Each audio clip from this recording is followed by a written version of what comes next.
Chalk lovers from 3400 BC.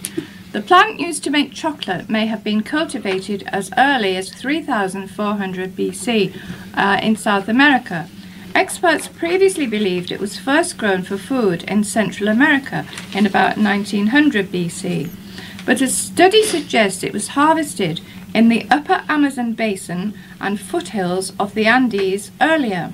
Professor Michael Blake of University of British Columbia said, "It suggests cacao probably as a drink was something that caught on and spread north." Hazelnuts for healthy brain. Eating a handful of hazelnuts a day helps the elderly fend off Alzheimer's disease, a study claims. Scientists said the food contains magnesium and vitamin E, which stave off age-related mental decline. Tests on over 55s eating 24 hazelnuts daily for 16 weeks found raised levels of both in blood and urine. Professor Marit Traber of Oregon State University said, "People don't like multivitamins, but hazelnuts represent a multivitamin in natural form." So there. How about this? A blood donor hits 100 pints. A cleaner aged 64 has given his 100th pint of blood after making his first donations in 1978. Oh, I thought he was going to say 100 pints in the week. Richard Pavey provides O-positive blood for the NHS every 3 months. Mr. Pavey of Portsmouth, Hants, has also been a member of the Red Cross for over 40 years. He said, "The first time I came in was because my father was also a donor. But with the Red Cross, I have seen firsthand how important giving blood is. You never know when one day it could end up, but you never know when one day it could end up being you that needs the blood to save your life." And I always remember the Tony Hancock joke where he was asked for a pint of blood. He said, "A blood pint?" He said, "That's a whole blinking armful." Yes, an empty arm, he said. Yes.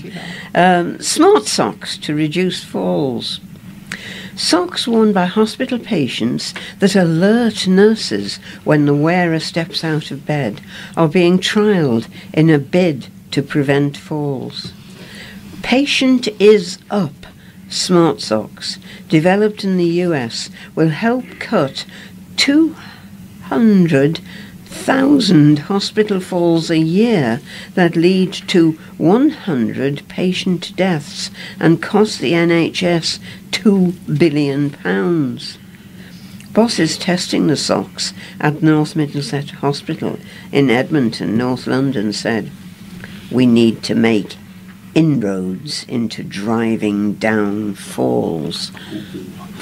And our final round is what prize objects are making record sales now? What Henry can you VIII, find that's worth a 8pence lot? note for 20k. A letter from Henry VIII has been sold for £20,000 at auction in London. The note, thought to be written in 1541, is signed Henry R. and bears the remains of a wax seal. It orders the appointment of a master gunner to Hull's garrison on wages of 8pence a day. Wow. Rare Victorian £5 coin up for sale at £160,000. A rare Queen Victoria £5 coin from 1839 is set to fetch £160,000 at auction. It shows the 20-year-old who had ascended to the throne 2 years earlier, leading a lion. Royal Mint chief engraver William Wyon depicted Victoria as Una of the popular Elizabethan poem The Fairy Queen by Edmund Spenser. The other side of the coin, of which only a few hundred were struck, has a portrait of the monarch. US auctioneer Heritage said it was a work of art and one of the most beautiful coins ever produced. It said, "It shows young Victoria radiating power and poise, leading the lion, a representation of the British Empire." Here's a medal found after 50 years. The family of a lad who died in the First World War have been reunited with his medal lost 50 years ago. Henry Clark, 19, was killed in France while serving with the Duke of Wellington's regiment. His family from Skipton, North Yorkshire, lost his medal on a day out in the 1970s. Henry's great niece, Carol Ayrton, put out an appeal on a community website and got a response from a man living 400 yards away who found it aged 10. She said, "It's a miracle." Which leaves me with the question is, why did they take his medal on the day out? Perfectly good question. Good question, yeah. Fingerprints portrait sold for over £9 million.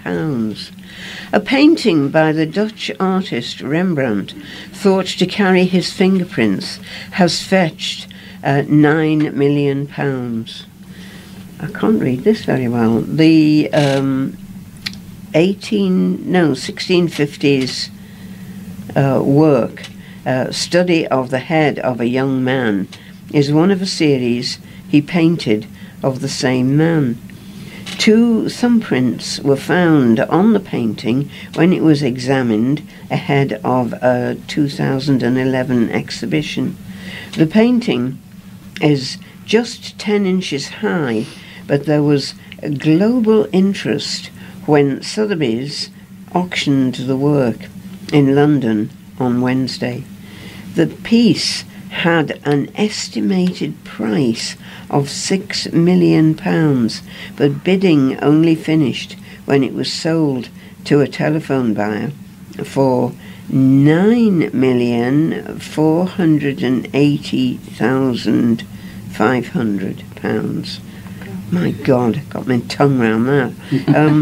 George Gordon of Sotheby's said, "The discovery of the marks on the original layer of paint made their connection to the artist highly credible."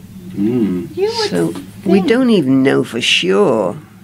It's only highly credible. But you think there'd be lots of fingerprints on lots of paintings, wouldn't you? 'Cause Well, I would all imagine- artists using their hand. I would imagine the first thing that happened after he left his fingerprints on the canvas was a Dutch policeman would come up and say, "You're nicked." Oh well, all right.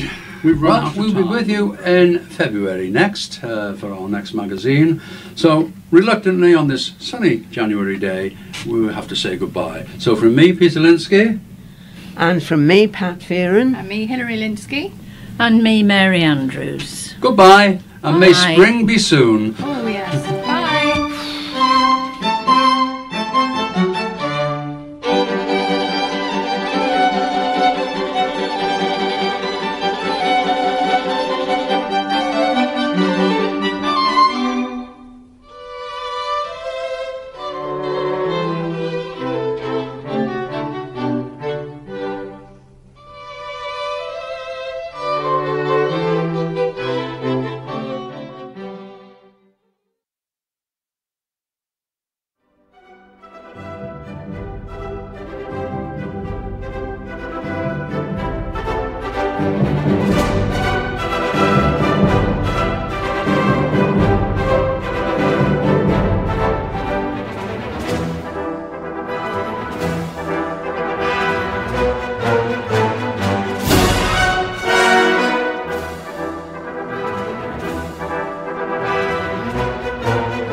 Talking newspaper. This edition is number 1868 and is for week ending the 12th of January. Our readers today are Liz, Mo, myself. No, it's not. It's Liz, Mo, myself, Dave, and it's Liz. Margaret. Oh, Margaret, terrible with names. Terrible, shocking. Margaret is our technician for today. And the first reader is Liz. Hello. This is an article from the Liverpool Echo on Monday, January the 7th. A Bootle Nan was fined for walking her dog near her house because enforcement officers told her the lead was too long. Maureen Sanders, aged 80, was walking her rescue dog Soren round Bootle Cemetery on Friday morning, but when she went to leave, she was stopped by 2 officers from enforcement firm NSL. The women told Margaret her dog lead was too long and needed to be less than 2 metres if she wanted to use it in the area. Then, instead of issuing the Nan of 4 with a warning or explaining the rules to her, the officers slapped Maureen with a £50 fine. Speaking to the Echo, Maureen said, "Soren is from Romania and I've had him about 3 years. He's a friendly dog, but he can get quite frightened because he had a bad time in Romania. I'd no idea it was a rule. My daughters rang the one-stop shop and the staff in there said they'd never heard of it." Maureen's daughters have offered to help her pay the £50 fine so the money doesn't come out of her pension. However, Maureen is refusing to pay the fine on principle. She said, "What upset me was, if you don't have it paid up in a fortnight, they said you'd be fined £2,500 and I'd have a criminal record. I cried all night because I was so upset." Maureen rescued her beloved Soren from a Romanian fighting pit 3 years ago. While the rescue dog is friendly and well behaved, Maureen said he can get quite frightened of other dogs, which is why she has to keep him on a lead at all times. She said, "I don't have a computer or anything. I wouldn't know the bylaws. I've always been very respectful in the cemetery. I always have the dog on a lead, and a lot of people don't do that." Maureen's daughter, Maggie Eaton, said she found her mum in floods of tears after being handed the fine on her morning dog walk. She said her mum is waiting for a hip replacement and needs to use a longer lead to walk Soren because she has difficulty walking. She said Mum doesn't have that sort of money to pay for walking her dog under control on a lead, as she has done every day for years. "My sister and I offered to pay, but Mum is adamant that as she was not doing anything wrong by walking a dog on a lead in the rear part of the cemetery away from the graves early in the morning in the only green space close to her flat. She's not going to pay." NSL is understood to be responsible for enforcing fixed penalty notices on bylaws for Sefton Council. Sefton Council and NSL were both contacted for comment, but neither had responded by the time of publication. Maggie said her mum was told that there are signs outside the cemetery warning of the bylaws.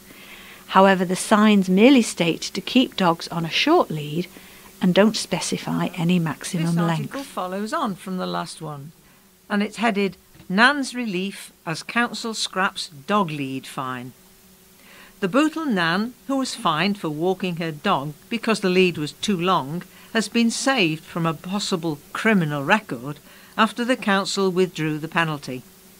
Maureen Saunders, aged 80, who was walking her rescue dog Soren around Bootle Cemetery on Friday morning, but when she went to leave, she was stopped by the 2 officers from the enforcement firm NSL. The 2 women told Maureen her dog lead was too long and needed to be less than 2 metres if she wanted to use it in the area.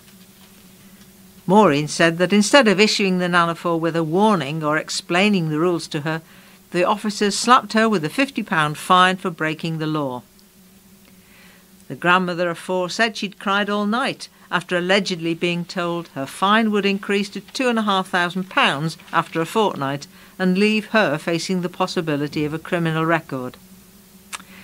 However, Sefton Council yesterday confirmed they would be withdrawing Maureen's fixed penalty notice and she would no longer have to pay a fine. The spokesman for Sefton Council said, "We actively encourage good dog ownership and introduced a public spaces protection order to support this, which was widely publicised across the borough. While a fixed penalty notice was correctly issued in Bootle Cemetery for a dog being on a lead over 2 metres long, we have since been contacted by the family regarding this matter. In light of the concerns raised on this individual case, we have decided to withdraw the notice and will notify the lady involved." Maureen's daughters had offered to pay her £50 fine so the money didn't come out of her hard-earned pension. However, Maureen said she refused to pay the fine on principle. "What upset me," she said, "was if you don't have it paid up in a fortnight, they told me they would be fined £2,500 and I would have a criminal record. I cried all night because of that. I was so upset." Speaking to the Echo, Maureen said, "Soren, dog from Romania, and I have been together for about 3 years. He's a friendly dog, but he can get frightened because he had a bad time in Romania. I had no idea it was a rule. My daughters rang up the one-stop shop when I had to pay the fine, and the staff in there said they'd never heard of it either." Maureen rescued her beloved Soren from a Romanian fighting pit 3 years ago, where he was being used for dog fights. Although now friendly, she said he can be frightened of other dogs, so has always kept him on a lead. NSL was contacted for comment, but a spokeswoman said the company deferred to Sefton Council's statement on the matter. This item was taken from the Echo last Saturday's edition, January the 5th, and the headline reads, "Beatles on the Beach." And it starts off, "Never before seen pictures of the band have come to light after being kept in a drawer for more than 50 years. They were taken in Cornwall during the film of the 1967 TV movie Magnificent Mystery Tour, which was first broadcast on Boxing Day that year. The candid pictures were taken by a travelling salesman who was staying in the same Newquay hotel as Paul, John, George and Ringo, and who followed them to the beach. The rep kept the 15 colour slide transparencies, as well as the letters signed by 3 of the band, in a drawer for decades. But in October last year, he decided to sell the rare items which fetched £2,700 at auction on New Year's Day, more than the estimated figure of 1,000 to 2,000. Mr. Daryl Kirk of Unique Auctions of Lincoln said it is amazing and interesting that unseen items relating to the Beatles are still out there. He said the photos have never been publicly seen before. The man came in about 8 weeks ago and asked if the items were of any interest to us. He's had them for 50 years and just doing nothing. He had drinks with John Lennon and followed them around for the day and took photographs. The slides included individual shots, many wearing the Magical Mystery Tour outfits. They make a very interesting and unique piece of British rock history. Unfortunately, Ringo did not sign the rep's letter, which was sent to his wife back home in Lincolnshire. Mr. Kirk added, Ringo wouldn't sign it. He was in a bad mood, apparently. From Wednesday, January the 9th. Concrete is falling off flyover, meeting hears. A council meeting yesterday heard the worrying news that concrete is falling off the Churchill Way flyover in Liverpool city centre. The huge structure was closed to traffic suddenly last year after the City Council found out that there were issues inside it, with Mayor Joe Anderson admitting there's a good chance it will need to be pulled down. When the Echo visited the site in November, crews were testing the concrete to see just how safe or unsafe the flyover currently is. Early investigations of the flyover showed problems inside the structures that dated back to its construction in the late 1960s. Some wooden formwork inside the decks had burst when concrete was poured in, meaning the whole structure has more concrete in it than first thought. But at the meeting of the Council's Planning Committee, City Centre Councillor and Lord Mayor of Liverpool, Christine Banks, made the startling revelation that pieces of the damaged structure are now falling off. During a debate about plans for a new bus hub in the nearby area, Councillor Banks said part of the outside of the flyover has fallen down. Concrete has come off it. While this may come as a worry to those who travel near to the flyover, the City Council says it's put measures in place to prevent anyone coming to harm from any falling concrete. Images taken during the Echo's visit to the site show that large nets have been erected around the flyover to catch falling debris, with scaffolding in place to add extra support. Speaking at the time of our visit, Highways Chief Councillor James Noakes said, "If it, the inspection, comes back and says this is a terribly dangerous structure that we need to take very quick action on, then clearly we're going to have to do that. But if it says there's various different options open to us, then we have to make a decision about what we do with the future of the flyovers." Asked if the flyover could still come down, Councillor Noakes said, "The Mayor has been quite clear that he feels it's likely that it will do. And that's from those initial investigations that were undertaken which showed some real concern about the structure itself. We're really concerned about the amount of concrete that was in this structure from the beginning, which means that it's carrying a bigger load than it should do, which in turn governs the kind of traffic that you can put on top of it." The City Council said it's expecting the full inspection report to come back imminently.